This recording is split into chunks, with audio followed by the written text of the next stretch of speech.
I think we're going to start the video series again as we prepare to move into the new Buzo house. What are we going to call this series of shit? That'll be it, the series of shit. The meaning of life. What is the meaning of life? There is none. Our reality is bending every day, and a lot of it has to do with AI, of course, and the influence of AI and social media, and the way politics has been transformed. Not that it was any great thing to begin with. Politics has been screwed for a long time, but that's why I quit voting for the selected president, not the elected president, many years ago. Even back in the 90s when Ross Perot, my last official vote, was running against Bushy boy and, well, Bushy dad and Clinton. I knew it was all bullshit, and everyone told me I was wasting my vote, but it was a protest vote because, let's face it, this shit it's not real, okay? I figured that out back in the 90s, and yeah, a few times my hopes got raised. Obama raised my hopes initially until he went off the rails, and it became immediately apparent that he was just another puppet, a selection. And then, of course, Hillary was supposed to go next, but then Trumpenstein showed up. Now, that's a tough one because I really thought Trumpenstein was the real thing, just because of how hard they came at him and stayed at him the entire 4 years. And of course, that funky election and the scamdemic, and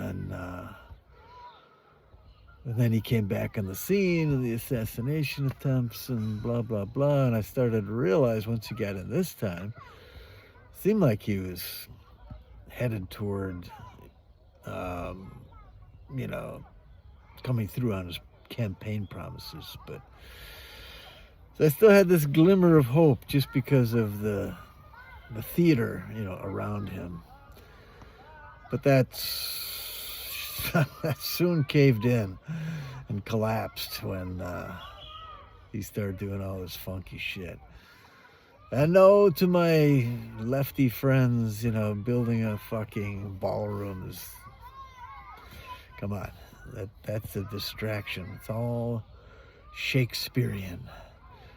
It's all bullshit. And we've been strung along with these psyops, and social media got us, and there's a lot of conspiracy around whether or not they were in bed with these alphabet agencies, molding the mind's opinions and splitting us apart and blah, blah, blah.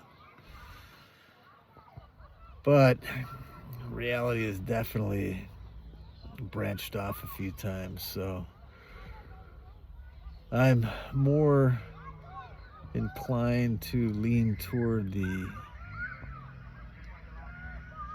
quantum aspects of reality and the quantum effects of hacking reality.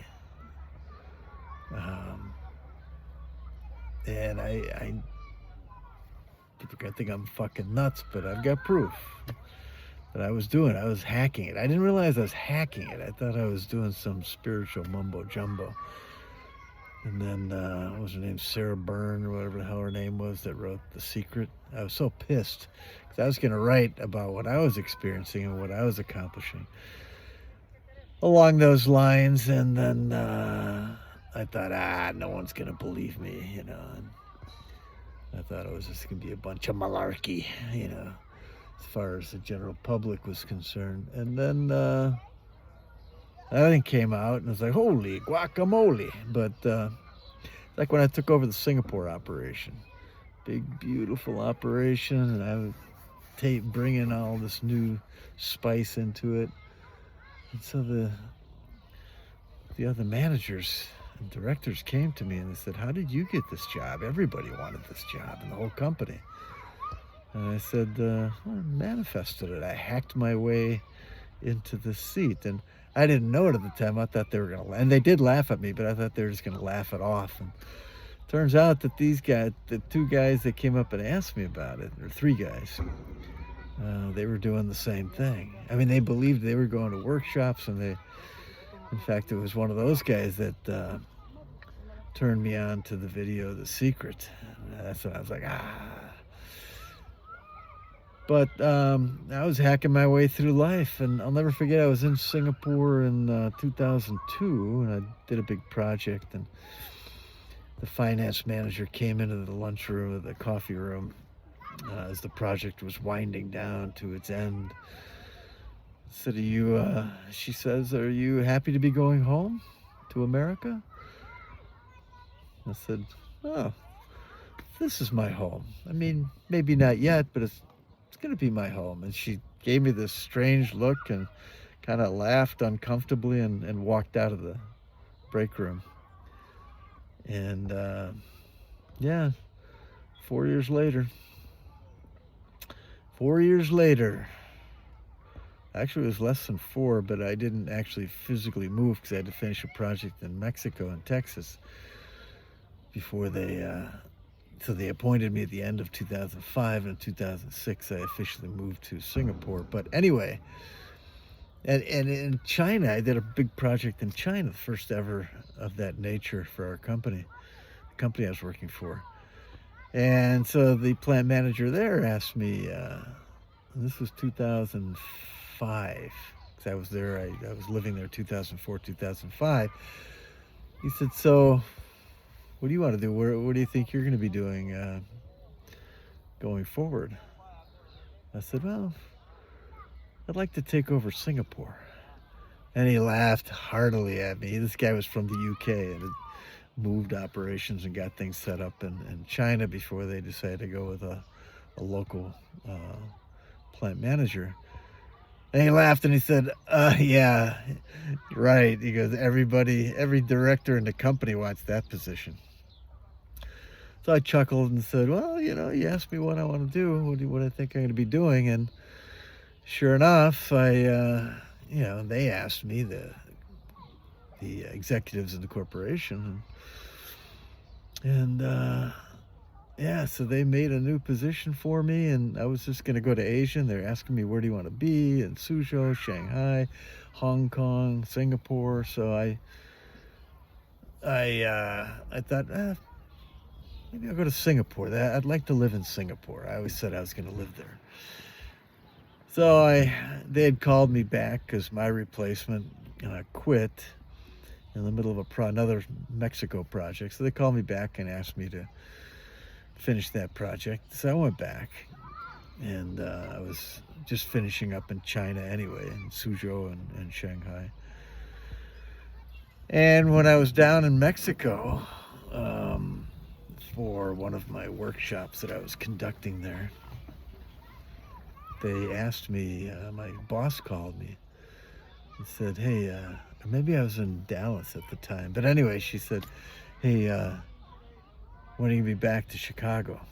And I said, next week we're going to wrap things up here. I'm going to be coming up to Chicago, and then you're going to regroup and then head back down here. She goes, okay, when you're here, Phil Franklin wants to talk to you. I said, okay, that's cool. She wouldn't let me know what it was, okay? So I flew back a week or so later, and I was sitting there. They didn't give me an official cubicle because I was bouncing around the world back then, currently in Mexico. So she calls me into her office and she says, I just want to let you know something so you don't have a heart attack and fall off your seat. I said, okay. She said, because we were going to head down to the CIO's office. No, I mean the CFO's office, who was her boss, who was the senior executive on the executive committee under the CEO. She said, Phil is going to ask you to take over the Singapore operation. I said, what? Me?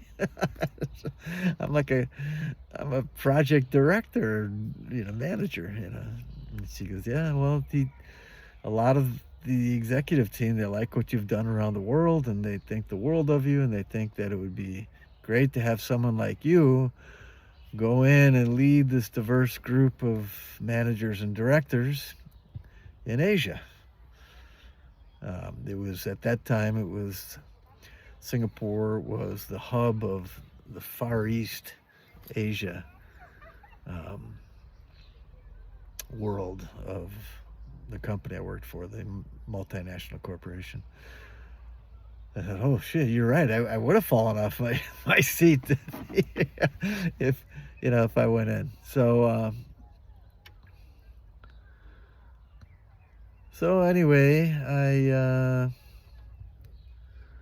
I went, and they asked me to take over Singapore.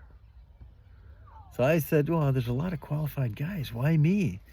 And they said, well, because you do great at pulling people together, working these different cultures and doing lots of different stuff.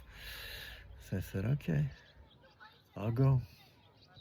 The point of this whole story is manifestation, baby. It works, but the way it works is a little different than how they think it works. And I'm getting back on that chain. Over and out. See you guys later. 70 and counting.